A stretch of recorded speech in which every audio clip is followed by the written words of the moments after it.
This class is the continuation of the cardiovascular system, which we have seen in the previous class. The cardiovascular system, if you recall the previous class, starts as two endothelial heart tubes. Then they fuse together craniocaudally. That will be called as the primitive heart. The primitive heart will have constrictions and dilatations from the cephalic to the caudal end. What is the cephalic end of the primitive heart? Arterial end, and the caudal end is the venous end. What are the parts from the cephalic to the caudal end? Bulbous cordis, primitive ventricle, primitive atrium, and sinus venosus. Sinus venosus will represent as two horns. This bulbous cordis will be again divided into three parts: proximal part, trabeculated part, then will be the conus cordis, and the distal truncus arteriosus, which will be continuous with the aortic arch arteries.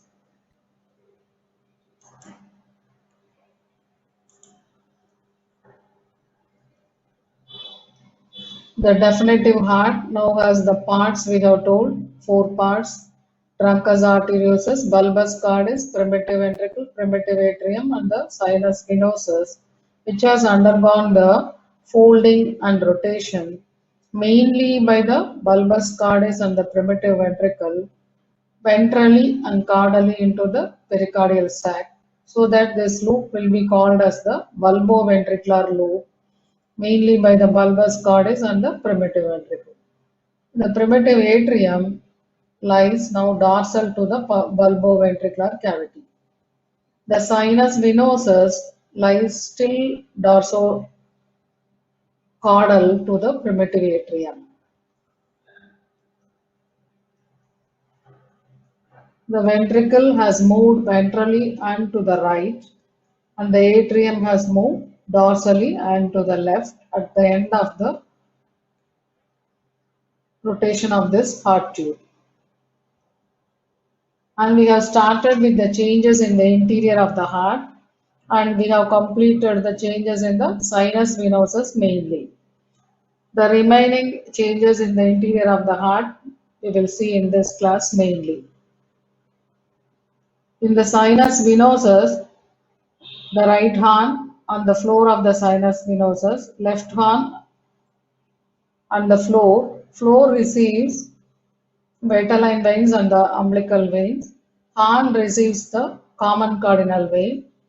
Common cardinal vein will be formed by the anterior and the posterior cardinal vein. Due to the changes in this venous drainage into the sinus venosus, the right horn of the sinus venosus enlarges, and the left horn and the body of the sinus venosus diminishes in size, so that the right horn of the sinus venosus will form the posterior smooth part of sinus venerum of the right atrium. The left horn and the body of the sinus venosus will form the coronary sinus. The left duct of Cuvier or the left common cardinal vein will give rise to the oblique vein of the left atrium. Still this we have seen in the previous class. Now we will continue with the changes in the primitive atrium.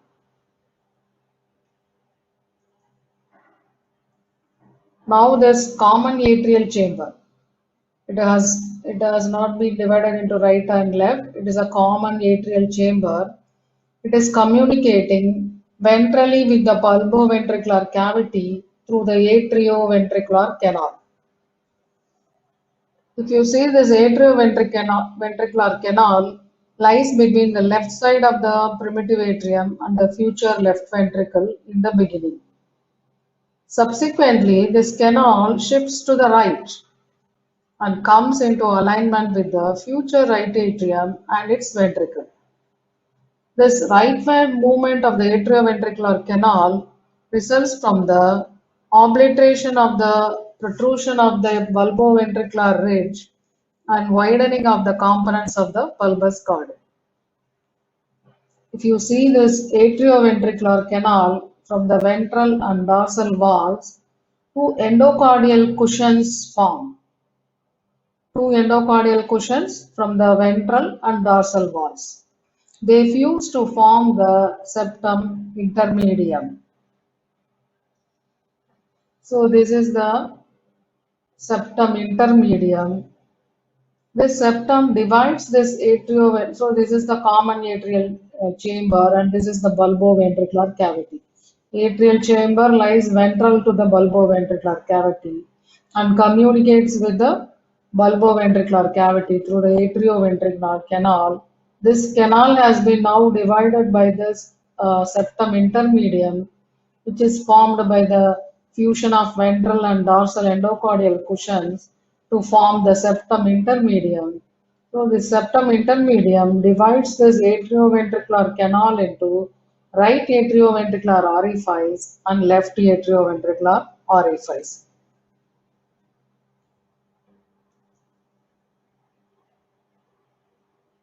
Now this common atrial chamber should be divided into right atrium and left atrium so that the adult configuration of the atria will happen.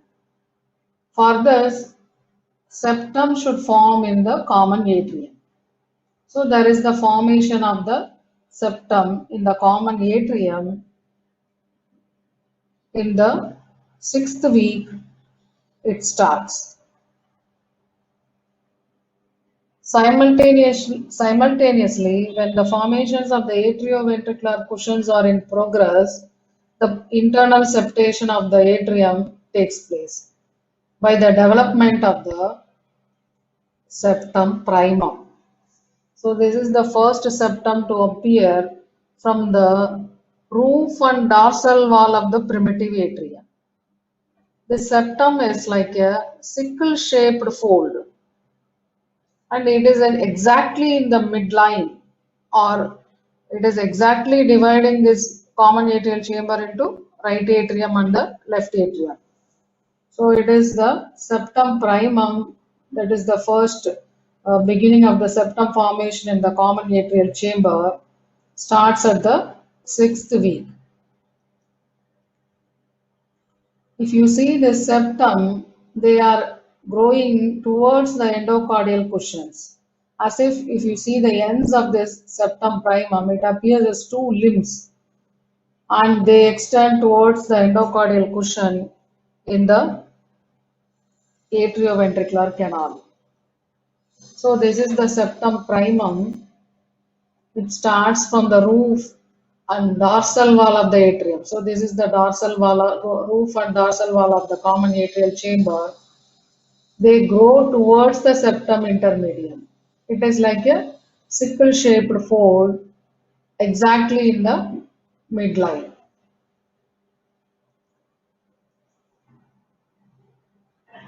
They grow towards the endocardial cushion, but they don't reach this septum intermedium or the endocardial cushions. So that there is a gap between the septum primum and the septum intermedium. It will be called as ostium primum or foramen primum. So the septum primum forms and it goes towards the septum intermedium, but there is a gap between this septum intermedium and the septum primum. It will be called as foramen primum. And in the next stage, septum primum fused with the atrioventricular septum. So in the beginning, the foramen primum was there. Now it has been obliterated when the septum primum has fused with the atrioventricular septum. So this is the foramen primum between the septum primum and the septum intermedium. So the same view of the septum primum and the foramen primum. So this is the septum primum and this is the foramen primum. And this is the septum intermedium, which has been formed by the ventral and the dorsal endocardial cushions.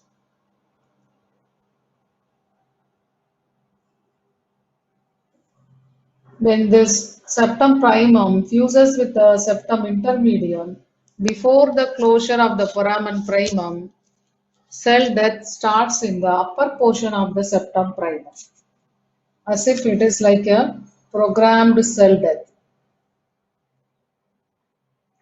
What is the need of this programmed cell death in the upper part of the septum primum when the lower foramen is closing? Can anybody think and tell? Yes, obviously there should be communication between the right atrium and left atrium throughout the fetal life. So one foramen, when it is closing, there is the need for the another foramen. So that now foramen secundum has appeared in the upper part of the septum primum. So that now the blood from the right atrium to the left atrium will go through. So this septum primum has now fused with the septum intermedium. When this is fusing, the another foramen has appeared in the upper part, so that this foramen will be called as the foramen secundum. The need is in throughout fetal life, there should be communication between the right atria and the left atria. In the later part of the seventh week, sixth week, what has happened? Septum primum, foramen secundum. Now, in the later part of the seventh week, there is another partition appearing to the right of the septum primum.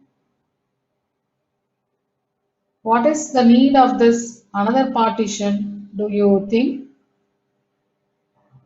The need is, if you think that the foramen secundum permits the transseptal blood flow in both directions. But later stages, it is essential to convey most of the blood to the left atrium, so that to the left ventricle and to the aorta, so that it will be distributed to the developing embryo. There is no need for the blood circulation from the right atrium or to the right side of the heart. So there is no need much of the blood uh, blood blood flow through to the left part of the heart. So to meet up this demand, the thick partition has appeared to the right side of the septum primum. This thick partition will be called as septum secundum. The septum secundum has taken a part of the septum primum also and a part of the left venous valve. What is this left venous valve? It is the valve which guards the sinoatrial orifice. So the what is dorsal to the common atrial chamber is the sinus venosus. So between sinus venosus and the primitive atrium, that will be the sinoatrial orifice. Like between the atrium and ventricle, atrioventricular canal, between this atrium and the sinus venosus, sinoatrial orifice. This orifice is guarded by two venous valves, right venous valve and the left venous valve.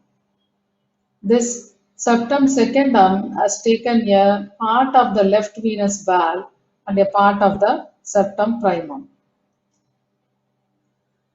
So this picture, another representation of this septum. So this is the septum primum, which has closed in the lower part with the septum intermedium. So that another foramen has appeared is the foramen secundum. This foramen secundum transmits interseptal blood flow in both directions. But at one time there is a need of the much blood flow to only to the left side of the heart. So that for this demand, another thick septum to the right of the septum primum occurs, that is the septum secundum. So between the thick septum secundum and the sickle-shaped septum primum, the opening between the two will be now called as the oval foramen or a valvular foramen called as foramen ovale. The septum secundum is like a unyielding rock and the septum primum is like a flap valve. So throughout this rest of the fetal life, foramen ovale remains patent. It allows blood flow mainly from right to left and not from the left to the right. So that most of the blood of the right atrium, which is the oxygenated placental blood via the inferior vena cava, pushes its way to the left side through the valvular foramen ovale.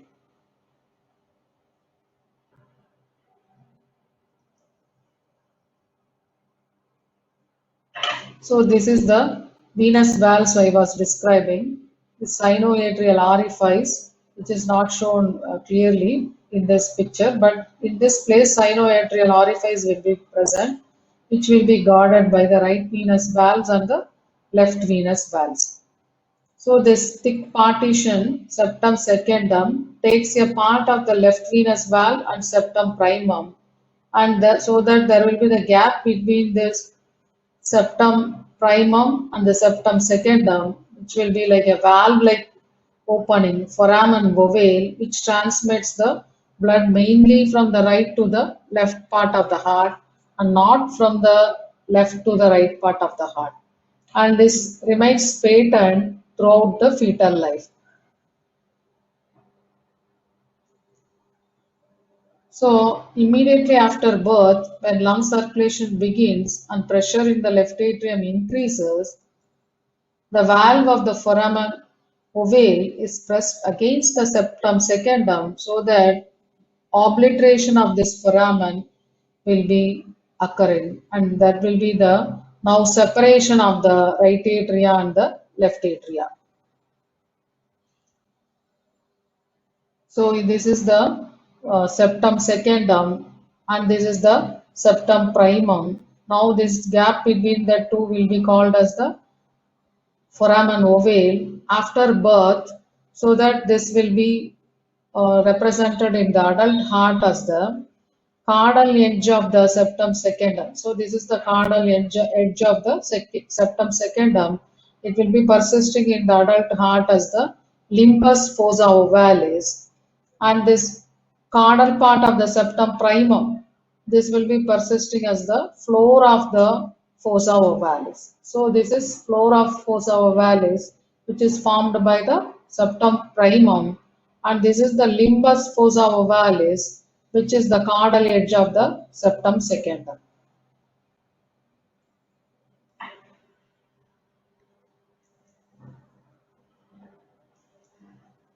To complete this foramen ovale, this foramen ovale is closed immediately after birth, both functionally and structurally. In about 20% of the human subjects, the foramen ovale will be remaining patent, but it will be closed functionally. It will be patent only structurally, without any interference of the cardiac function.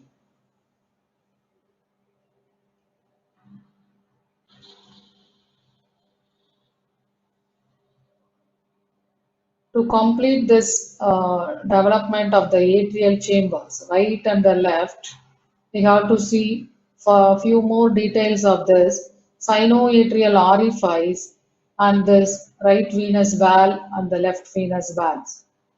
So in this picture, the sinoatrial orifice is clearly shown by this blue color. So this is the common atrial chamber. Sinus venosus is situated dorsal to this primitive atrium. And this communication between this atrium and the sinus venosus is the sinoatrial orifice. It is guarded by two venous valves, right venous valve and the left venous valve. Both valves fuse in the upper part. It will be called as the septum spurium, and both these two valves close in the lower part, so that it will be called as sinus septum. So this septum, this upper part will be the septum spurium, and this is the sinus septum. The gap between this septum spurium and the septum primum will be called as interseptovalvular space. In this space only, the septum secundum has developed, which we have completed just now. So this interseptovalvular space. So already we have told this left venous valve is taken up by the septum secundum. So what is left over is this septum spurium, right venous valve, and the sinus septum. What happens to this right venous valve after the septation of the primitive atrium into right and left parts? The right venous valve is divided into three parts by two limbic bands, upper and the lower limbic bands. So that now the three parts will give rise to some parts of the right atrial chamber. This upper limbic band will extend across the dorsal wall of the sinus venosus between the orifices of the superior and inferior vena cava. So that will be represented in the adults or not in the adults. In some lower vertebrates, it will be represented as the intervenous tubercle. So the upper limbic band is between superior orifices of the superior and the inferior vena cava, and the lower limbic band passes between the inferior vena cava and the coronary sinus. So that is about the division of the right venous valve into three parts. The part of the right venous valve, for example, if you think this is divided into three parts, one, if you think this is the upper limbic band and this is the lower limbic band, so it is divided into three parts. This upper limbic band, together with the septum spurium, so this is the upper limbic band, together with the septum spurium, it will give rise to the crista terminalis in the adult heart. The intermediate part of the this, if you think this is the intermediate part of the right venous valve between the two limbic bands, and also it will include the sinus septum. Intermediate part and the sinus septum, it will be giving rise to the valve of the inferior vena cava. So this is the valve of the inferior vena cava, which is given by the intermediate part. Then the caudal part of the right venous valve persists as the valve of the coronary sinus. So the right venous valve and the septum spurium and the sinus septum, they give rise to all these components in the right atrium. What are the components derived from this right venous valve and this septum spurium and sinus septum is the crista terminalis, valve of the inferior vena cava, and the valve of the coronary sinus. This left venous valve is taken by the septum secundum. So this is the fate of the venous valves of the right atrium.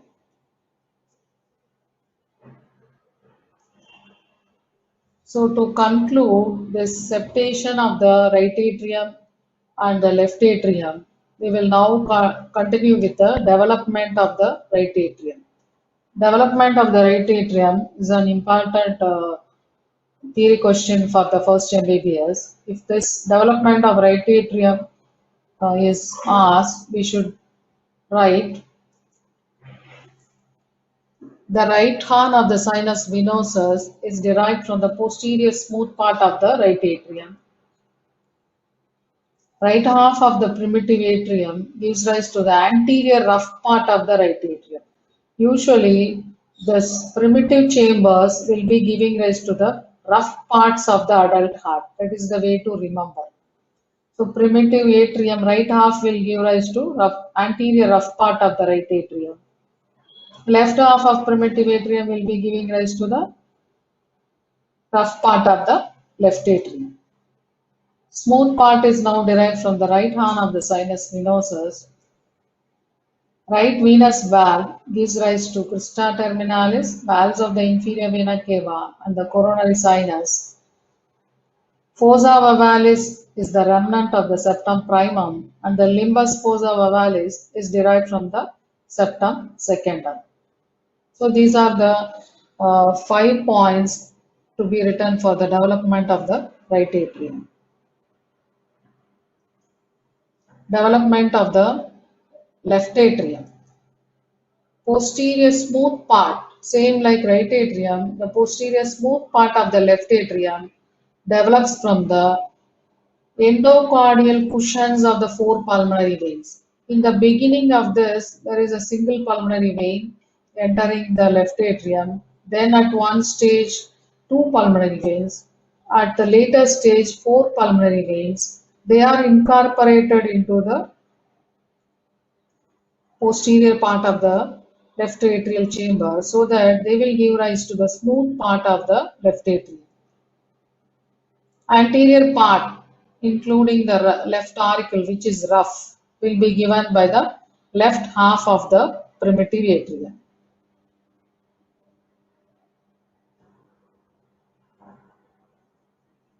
So in this, you can see, as I was explaining, there was a single pulmonary vein at one stage, then there will be two pulmonary veins, four pulmonary veins. They will be giving rise to the smooth parts of the left atrium. Rough parts will be derived from the primitive atrial chamber. So this is the rough part of right atrium, which is derived from the right half of primitive atrium. This is the rough part of left atrium derived from the left half of the primitive atrium.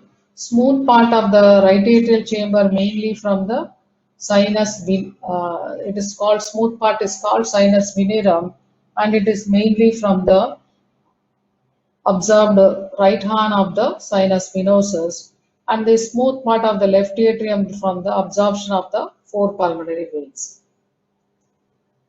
And mainly in this class, we have seen the development of the interatrial septum.